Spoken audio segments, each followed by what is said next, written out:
দক্ষিণ ভারতের মাটিতে এমন কিছু জায়গা আছে যেখানে ইতিহাস শুধু বইয়ের পাতায় লেখা নেই, ইতিহাস যেন পাথরের গায়ে খোদাই হয়ে আজও দাঁড়িয়ে আছে। নমস্কার, আমি কুণাল নিয়োগী। কণ্ঠের পক্ষ থেকে আজ শোনাব অন্ধ্রপ্রদেশের এক ঐতিহাসিক স্থানের গল্প। কণ্ঠের সৃজনশীল সদস্য দীপায়ন চক্রবর্তী বর্তমানে কর্মসূত্রে বেঙ্গালুরুতে আছে। দীপায়নের পাঠানো ভিডিও ও গল্প এবং কিছু সংগৃহীত ছবি নিয়ে আজ কণ্ঠের নিবেদন। লেপাক্ষী।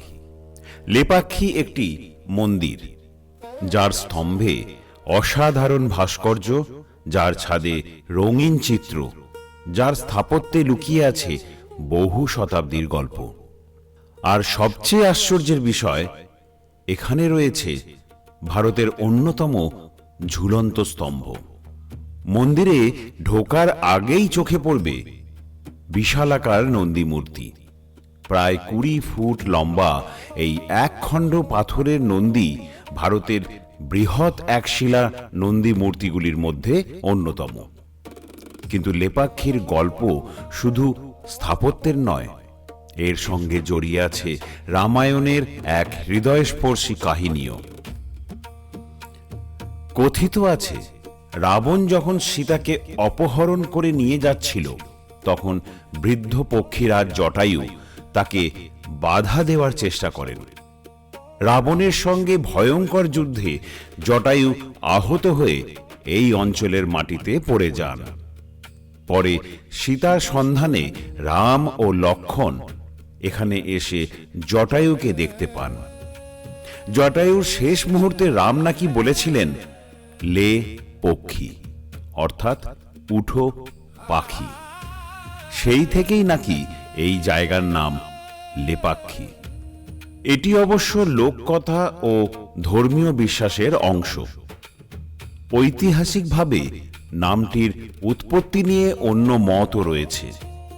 ঐতিহাসিকভাবে লেপাক্ষীর মন্দিরগুলির বর্তমান রূপ মূলত 1600 শতকের বিজয়নগর সাম্রাজ্যের সময় গড়ে ওঠা। বিশেষ করে দুই ভাই বিরূপান্না ও বীরান্না এই মন্দির নির্মাণ ও সম্প্রসারণের সঙ্গে যুক্ত ছিলেন বলে ঐতিহাসিক সূত্রে উল্লেখ পাওয়া যায়। আজ আমরা যে অসাধারণ স্থাপত্য দেখি, তার মধ্যে বিজয়নগর শিল্পরীতির এক অপূর্ব নিদর্শন ফুটে উঠেছে।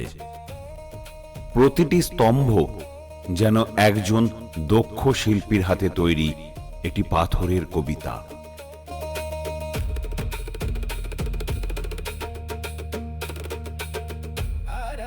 এবার আসি লেপাক্ষীর সবচেয়ে জনপ্রিয় রহস্যে।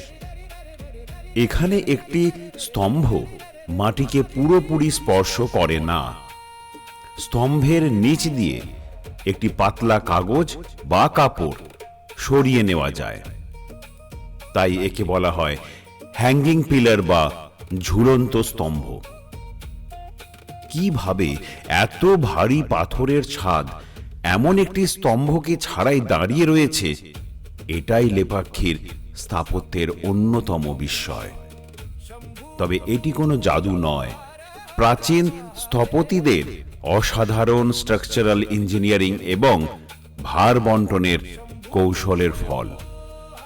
লেপাক্ষী মন্দিরের আরেকটি অসাধারণ দিক হল এর ভাস্কর্য। এখানে পাথরের গায়ে দেখা যায় দেবদেবী, পৌরাণিক চরিত্র, নৃত্যশিল্পী, বাদ্যযন্ত্র এবং নানা অলঙ্কারের সূক্ষ্ম কাজ। মনে হয় শিল্পীরা পাথরকে শুধু খোদাই করেননি, তাতে প্রাণ ঢেলে দিয়েছেন।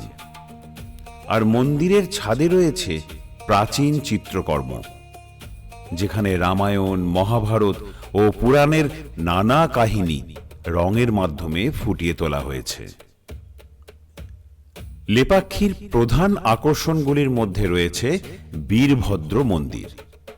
মন্দিরের ভিতরে বীরভদ্রের মূর্তি এবং চারপাশের অসাধারণ স্থাপত্য বিজয়নগর যুগের ধর্মীয় শিল্পকলার এক অনন্য পরিচয় বহন করে। শুধু ধর্মীয় দিক থেকেই নয়, ইতিহাস, শিল্প, স্থাপত্য এবং প্রাচীন ইঞ্জিনিয়ারিং সব দিক থেকেই লেপাক্ষী অসাধারণ গুরুত্বপূর্ণ। লেপাক্ষী এমন একটি জায়গা যেখানে একই সঙ্গে আপনি দেখতে পাবেন একদিকে রামায়ণের কিংবদন্তি, অন্যদিকে বিজয়নগর সাম্রাজ্যের ইতিহাস, তার সঙ্গে অসাধারণ ভাস্কর্য, প্রাচীন দেওয়াল চিত্র, বিশাল এক শিলা নন্দী আর সেই বিখ্যাত ঝুলন্ত স্তম্ভ। অর্থাৎ লেপাক্ষী শুধু একটি মন্দির নয়, এটি ভারতীয় শিল্প, স্থাপত্য, ইতিহাস এবং পুরাণের এক জীবন্ত মিলনস্থল। হাজার হাজার বছর নয়, কয়েকশো বছর আগে তৈরি এই পাথরের স্থাপত্য আজও আমাদের সামনে দাঁড়িয়ে আছে। সময় বদলেছে, সাম্রাজ্য হারিয়ে গেছে, শিল্পীরা চলে গেছেন, কিন্তু তাদের হাতে তৈরি পাথরের সেই গল্প আজও বেঁচে আছে। আর সেই গল্পের নাম লেপাক্ষী, যেখানে পাথর কথা বলে আর ইতিহাস চোখের সামনে জীবন্ত হয়ে ওঠে।